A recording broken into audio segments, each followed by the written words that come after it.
하나님이 하시면 가능합니다. 하나님이 움직이시면 가능합니다. 그것이 우리의 믿음인 줄 믿습니다. 우리가 할 수 있는 영역 물론 있습니다. 그런데 우리가 절대 못하는 영역도 있습니다. 그것을 먼저 인정하게 하여 주시고, 살리는 분도 하나님이시고 하나 되게 하시는 것도 하나님인 줄 믿고, 오늘도 하나님 의지하고 나아가는 저들 되게 하여 주시옵소서. 현실을 직시하지 아니하고 꿈만 꾼다고 해서 그 꿈이 현실이 되진 않습니다. 그 꿈이 현실이 되기 위해서 필요한 진실을 자각하게 하여 주옵시고, 하나님이 하실 수 있는 부분과 내가 할 수 있는 부분을 구별할 수 있는 지혜를 허락하여 주시옵소서. 메마른 곳에 생기를 허락하실 주님을 믿습니다. 우리 가운데 그 생기가 시작되게 하여 주시옵소서. 창립 6주년을 감사하며 귀한 예물 드린 손길을 주께서 기억하시고, 하나님 정성껏 모아 드리는 예물이오니 하나님 기뻐 받아 주옵시고, 하나님의 사업에 하나님의 일에 기쁘게 잘 사용되게 하시며, 무엇보다도 드린 모든 이들의 손길에 주께서 큰 은혜로 함께하여 주시옵소서. 감사합니다. 고마우신 예수님 이름으로 기도드렸습니다. 아멘. 아멘. 오늘은 에스겔 말씀 봅니다. 37장인데요. 에스겔 37장 1절에서 9절. 우리 너무 잘 아는 말씀인데요. 같이 보고 37장부터 39장까지 볼 건데, 37장 말씀 오늘 주제로 같이 보도록 합니다. 오늘은 오랜만에 대림교회라고 서울에 있는 교회, 여성교회 회원들, 그 속회라고 그래. 거기는 속회가 있나 본데, 예, 속회원들 한 6명 정도가 오셔서 같이 전도하시고, 그리고 식사하고 가신다고 하시네요. 오랜만에 이제 노방전도 오늘 하게 될 것 같은데, 눈이 온다고 그러더니만 그래도 안 오는 것 같아요. 다행히. 눈이 오면 어떨지 몰라서. 아무튼 11시에 와서 같이 예배 드리고요. 그리고 여기 동네 한 바퀴 역시 돌면서 같이 전도하고, 그리고 식사하고 돌아가시게 될 것 같습니다. 모처럼 만에 이제 노방전도 한번 해볼까 하는데, 아직은 시기상정가 싶기도 하고, 그래도 또 이렇게 와서 한다는데 굳이 내가 말릴 필요는 없을 것 같아서 열심히 하고 가시라고 얘기는 했거든요. 좋은 소식들 잘 전달될 수 있도록 여러분 기도해 주시길 부탁드립니다. 37장 1절에서 9절 같이 읽겠습니다. 여호와께서 권능으로 내게 임재하시고 그의 영으로 나를 데리고 가서 골짜기 가운데 두셨는데 거기 뼈가 가득하더라. 나를 그 뼈 사방으로 지나가게 하시기로 본즉 그 골짜기 지면에 뼈가 심이 많고 아주 말랐더라. 그가 내게 이르시되 인자야 이 뼈들이 능히 살 수 있겠느냐 하시기로 내가 대답하되 주 여호와여 주께서 아시나이다. 또 내게 이르시되 너는 이 모든 뼈에게 대언하여 이르기를 너희 마른 뼈들아 여호와의 말씀을 들을지어다. 주 여호와께서 이 뼈들에게 이같이 말씀하시기를 내가 생기를 너희에게 들어가게 하리니 너희가 살아나리라. 너희 위에 심줄을 두고 살을 입히고 가죽으로 덮고 너희 속에 생기를 넣으리니 너희가 살아나리라. 또 내가 여호와인 줄 너희가 알리라 하셨다 하라. 이에 내가 명령을 따라 태어나니 태어날 때에 소리가 나고 움직이며 이 뼈 저 뼈가 들어맞아 뼈들이 서로 연결되더라. 내가 또 보니 그 뼈에 심줄이 생기고 살이 오르며 그 위에 가죽이 덮이나 그 속에 생기는 없더라. 또 내게 이르시되 인자야 너는 생기를 향하여 대언하라. 생기에게 대언하여 이르기를 주 여호와께서 이같이 말씀하시기를 생기야 사방에서부터 와서 이 죽음을 당한 자에게 불어서 살아나게 하라 하셨다 하라. 아멘. 우리나라 본문은 이런 게 조금 문제가 되죠. 불어서 살아나게 하라 하셨다 하라. 동사만 5개죠. 그죠? 불어서 살아나게 하라 하셨다 하라. 이게 이제 해석하다 보니까 이제 이렇게 됐는데, 사실은 이렇게 동사가 많으면 안 되는 거죠. 문장에는 동사가 하나여야 되는데 그런 부분에 대해서는 우리가 이제 읽다가 너무 익숙하니까 그냥 넘어가긴 하는데 중요한 것은 지금 이제 예언서를 보면서도 계속 말씀드리지만 그 부분은 꼭 한번 기억하고 보세요. 이게 주어가 누군가? 주어를 찾는 게 제일 중요하십니다. 그래서 어떤 사람이 말하고 있고 누가 말하고 있고가 구별이 돼야 되죠. 이게 선지자의 말이냐 하나님의 말이냐 이것만 구별하셔도 훨씬 더 풍성하게 성경을 읽어내실 수 있을 겁니다. 그래서 그렇게 구별해서 보시면 좋겠고요. 37장은 뭐 우리가 너무 잘 아는 얘기가 나오고 있지만 그래도 두 가지 얘기를 하고 있기 때문에 그거를 하나로 묶어서 이렇게 설명하면 좋을 것 같아요. 이스라엘의 미래는 이렇게 넣으시면 좋을 것 같아요. 질문을 이스라엘의 미래는 그러면 두 가지의 질문으로 또 역시 흩어지겠죠. 마른 뼈의 이유는 그리고 두 막대기의 상징은 뭐 이런 식으로 넣으시면 좋을 것 같아요. 마른 뼈들의 비유는 그리고 두 막대기의 상징은 무엇인가? 그렇다면 사실은 37장에 이스라엘의 미래를 얘기하면서 동일한 얘기를 하고 있는 거겠죠. 그렇죠?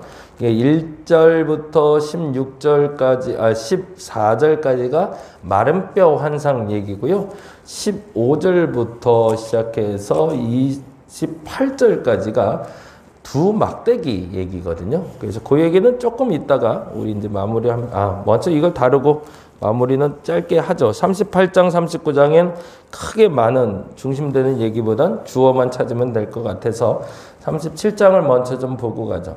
마른 뼈 환상은 저에게는 굉장히 큰 은혜가 있는 구절입니다. 그래서 저는 잊혀지지가 않는데 제가 성경을 처음 보기 시작한 게 초등학교 4학년 때였어요. 초등학교 4학년 때 관주 성경이라고 옛날에 있었잖아요. 기억나시나요? 옛날에 관주 성경이라고 그래서 성경을 찾을 수 있도록 이렇게 성경 옆에 구절을 써 있는. 그래서 그때도 이 성경보다 두꺼웠던 것 같은데 이 성경 이제 성경 찬송 합본도 아니고 여기 테두리가 뻘건 거. 초등학교 4학년 때인가 5학년 때인가 제가 3학년 때 처음으로 교회를 갔는데 4학년 제 생일날인가 크리스마스인가 정확히는 기억이 안 나요. 생애 처음이자 마지막인 것 같은데 교회를 다닌다고 해서 그랬는지 아니면 내가 성경을 사달라고 그랬는지 가물가물한데 아침에 일어나니까 정말 머리맡에 성경책이 놓여져 있었어요. 아버지가 사오셨는지 어머니가 사오셨는지 어디서 얻어오셨는지 그거는 전혀 모르겠고 교회를 다녀야겠는데 성경책이 있으면 좋겠다고 아마 얘기했던 것 같고 그래서 부모님이 그때 성경책을 사주셨던 것 같아요. 정확한 기억은 나진 않아요. 근데 중요한 건 그 성경책을 아직도 갖고 있습니다. 초등학교 4학년 때 그 성경책이 나가시면 입구에 펼쳐져 있는 성경책이 그때 샀던 성경책이에요. 그 성경책을 아직도 거의 간직하고 있는데 왜냐하면 저에겐 말씀을 들려준 성경책이니까. 근데 뭐 잘 아시겠지만 성경책이 이렇게 써 있잖아요. 옛날에는 세로로 써 있잖아요. 가로가 아니라. 초등학교 4학년 학생이 읽어봐야 얼마나 깊이 읽겠어요. 내용을 잘 알지도 못할 거고. 그래서 성경책하고 이야기책하고 같이 봤어요. 그때. 도대체 무슨 얘기인지 모르겠으니까. 그래서 이야기 동화책처럼 써있는 성경책 보면서 그 성경 보면서 이렇게 맞춰가면서 봤는데 중학교 1학년 때부터 중학생들한테는 성경을 읽으면 상을 주더라고요. 그래서 그냥 열심히 성경을 봤어요. 근데 봤는데도 내용을 몰랐던 거죠. 그러다가 고등학교 1학년 때인가 어느 날 기도를 하는데 기도하다 잠이 든 것 같아요. 제가. 잠깐 잠이 들었는데 아주 재미난 장면을 봤어요. 빨간 산. 민둥산이라고 그러죠. 민둥산. 아무런 나무도 하나도 없는 민둥산 2개가 아직도 생생해요. 빨간 산, 사막에 있는 산이 아니라 황토 같은 빨간 산 2개가 있어요. 그래서 저게 뭔가 환상인지 꿈인지 저도 아직도 기억이 안 나네.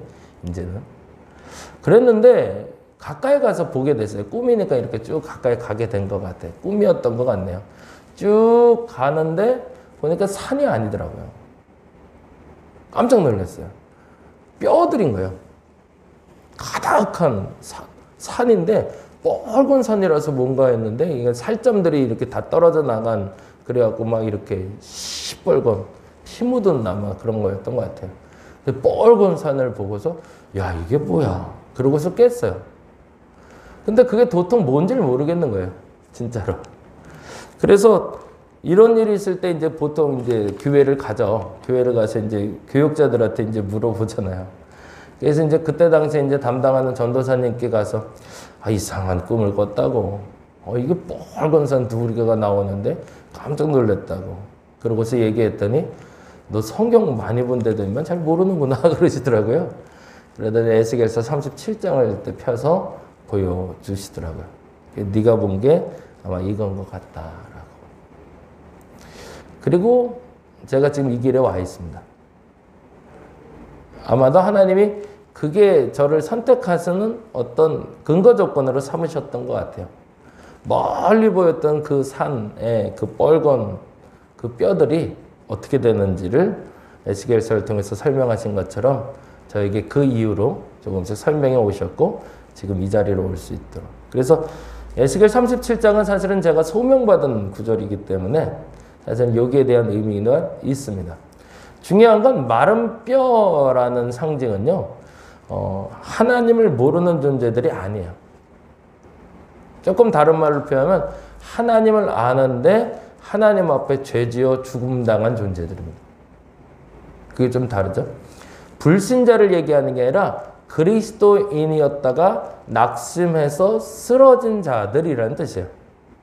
근데 그 표현을 이런 식으로 하고 있습니다. 9절 말씀 볼까요? 9절 말씀 같이 한번 읽어봅니다. 또 내게 이르시되 인자야 너는 생기를 향하여 대언하라. 생기에게 대언하여 이르기를 주 여호와께서 이같이 말씀하시길 뭐래요? 생기야 사방에서부터 와서 이 뭐라고 돼 있죠? 죽음을 당한 자에게 라고 돼 있어요. 제가 이 단어 그래서 굉장히 좋아하는데 죽을 뻔한 걸 살려놓으면 하나님이 아니죠. 죽을 뻔한 걸 살리는 건 사람들도 해요. 구조대가 탁월한 능력을 가진 사람들이 있으면 물속에서 죽을 뻔한 거 건져낼 수 있고요. 불 속에서도 죽을 뻔한 거는 구해낼 수 있어요. 근데 불 속에서 죽어버리고 물 속에서 죽어버린 건 인생은 어떻게 할 수가 없어요. 근데 하나님은 이렇게 얘기하세요. 죽음을 당한 자들이라고. 이미 끝난 거예요. 인생의 손으로는 도저히 불가능하다라고 여겨지는. 정말 무서운 건 불신자들이 하나님을 믿는 것보다 시험 들고 다시 돌아와 하나님을 믿는 자들이 더 어렵습니다. 왜냐하면 불신자들보다 더 큰 장벽을 갖고 있기 때문이죠. 그래서 오늘 대화는 이렇게 되는 거죠. 2절부터 시작됩니다. 같이 한번 읽어볼까요? 여기를 좀 중점적으로 보고 38, 39는 간단하게 볼게요. 먼저 1절, 2절 같이 읽어봅니다. 여호와께서 권능으로 내게 임재하시고 그의 영으로 나를 데리고 가서 골짜기 가운데 두셨는데 제가 거길 갔다 온 거죠. 거기 뼈가 가득하더라. 그리고 나서 이렇게 얘기하십니다. 2절에 나를 그 뼈 사방으로 지나가게 하시기로 본즉 그 골짜기 지면에 뼈가 심이 많고 아주 말랐더라. 거기다 줄쳐놓을게요. 뼈가 심이 많고 아주 말랐더라. 살려면 첫 번째 알아야 될 게 있습니다. 자각하는 겁니다. 내 현실을. 아주 말라버리고 심이 많았던 그 뼈들은 생명이 없는 존재들인 거죠. 다른 말로 하면 나는 할 수 없다라고 인정할 때 살아날 수 있다는 겁니다. 불신자들도 마찬가지지만 기신자들 중에서 신앙을 잃고 떨어진 사람들에게 다시금 복음을 넣기 위해서 필요한 조건이 있습니다. 내가 할 수 있는 게 없습니다. 그것부터 먼저 인정해야 됩니다. 그런데 중요한 건 있습니다. 그가 자각하면 그때 시작이 됩니다. 그럼 우리가 제일 먼저 해야 될 게 뭘까요? 이제는 앞으로 우리는 그분들을 더 전도를 많이 해야 될 거예요. 불신자 전도보다 시험 들어 쓰러진 사람들. 그들에 대한 죄값을 우리가 치를 수밖에 없는 상황이 되어버렸어요. 왜냐하면 우리 때문에 나락으로 떨어졌으니까. 그들을 구원해내기 위해서 우리가 지금 끊임없이 해야 될 일이 있는데 그거는 그들이 돌아올 수 있도록 기도해 주셔야 됩니다. 제일 중요한 건 그들이 자각하는 거라. 내가 마른 뼈라는 걸. 바짝 마른 뼈라는 걸 그들이 알아야 되니까. 그 점을 위해서 먼저 기도해 주시기 바랍니다. 그리고 나서 할 일이 3절입니다. 같이 읽어볼까요? 그가 내게 이르시되 인자야 이 뼈들이 능히 살 수 있겠느냐? 라고 물으세요. 그건 뭐죠? 죽을 뻔한 걸 사는 게 아니라 죽어버린 걸 살릴 건데 너는 어떻게 생각하냐라는 거죠. 여러분은 어떻게 대답하실 수 있으세요? 저 사람도 예수 믿을 수 있을까? 그러면 우리는 에스겔처럼 대답하면 됩니다. 읽어볼까요? 하시기로 내가 대답하되 뭐라고 되어 있어요? 주 여호와여 주께서 아시나이다. 하나님이 하시면 하실 수 있습니다죠. 거기다 줄 쳐놓고 그렇게 써주시면 좋겠습니다. 하나님이 하시면 하실 수 있습니다. 죽을 뻔한 것도 인생이라면 살 수 있겠지만 죽어버린 거 인생은 못합니다. 근데 하나님 당신이 한다면 됩니다. 나 그거 믿습니다. 제가 기도하는 몇몇 분들이 좀 있어요. 저 때문에 시험 들어서 떠난 사람들도 물론 있죠. 그리고 여러 가지 통로로 하나님에 대해서 불신이 생기고 시험에 들어 지금 바닥에 누워 계시는 분들이 있어요. 근데 아직은 마른 뼈가 아니다 보니까 돌아올 마음들이 아직은 없어요.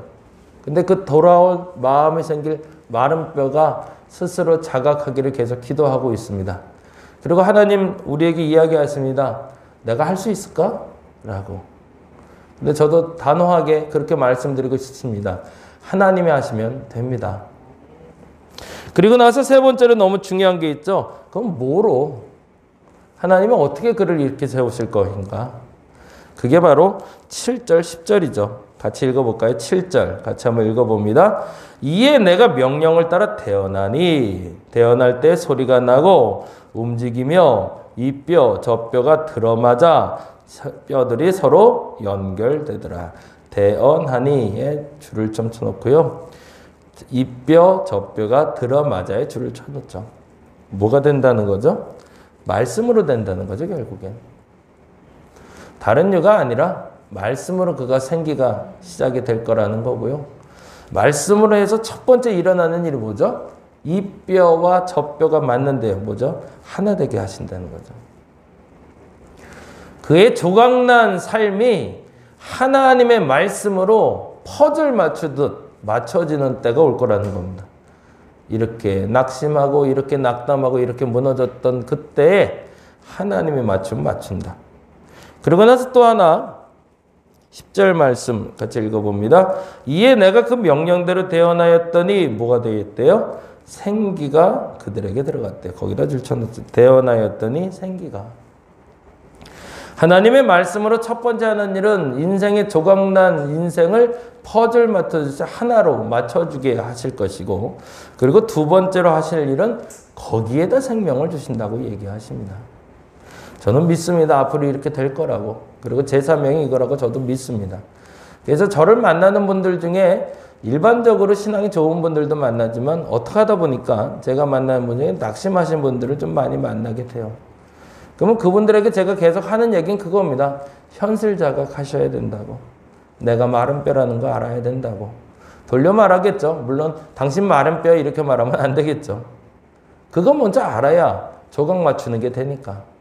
그리고 조각이 맞춰지기 시작할 때 그 조각이 하나님의 말씀으로 맞춰지기 시작할 때 그때 비로소 생기가 들어갈 준비가 되는 겁니다.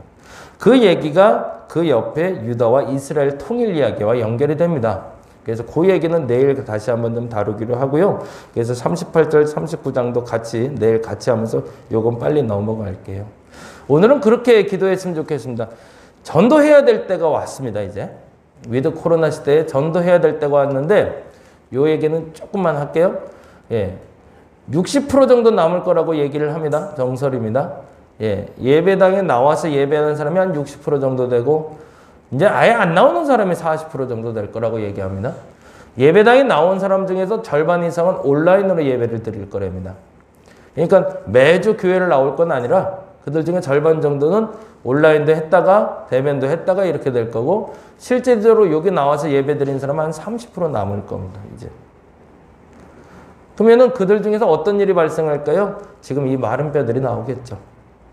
1년 반 동안 바짝 말라버린 그 마른 뼈들이 다시금 하나님께 돌아와야 될 때입니다. 기회를 위해서 저와 여러분이 함께 기도할 수 있기를 간절히 바랍니다. 순서는 아주 동일합니다. 그들이 먼저 마른 뼈인 걸 자각하게 해달라고 먼저 기도하는 겁니다. 그리고 하나님의 말씀으로 그들의 삶의 조각난 부분이 맞춰질 수 있도록 기도할 수 있어야 됩니다. 그 후에 생기가 들어가면 우리가 하나님의 교회를 세워갈 수 있을 겁니다. 그 일을 감당할 수 있는 저와 여러분 되시기를 간절히 바랍니다. 기도하겠습니다. 우리에게 허락된 전도의 사명을 감당케 하여 주시옵소서. 마른 뼈들도 살아날 줄 믿습니다. 조각조각 난 그들의 삶의 조각들이 퍼즐 맞추듯이 하나로 맞춰질 수 있도록 주여 말씀 허락하시고 자각하게 하시고 그들에게 생기가 들어가 잃어버린 탕자와 같은 이들이 다시금 돌아오는 계기가 이제 시작되게 하여 주옵소서. 이 일을 위하여 우리를 사용하여 주시고 하나님 보시기에 합한 일꾼들 되게 하여 주시옵소서. 감사합니다. 고마우신 예수님 이름으로 기도드렸습니다. 다 같이 기도하고 돌아가겠습니다.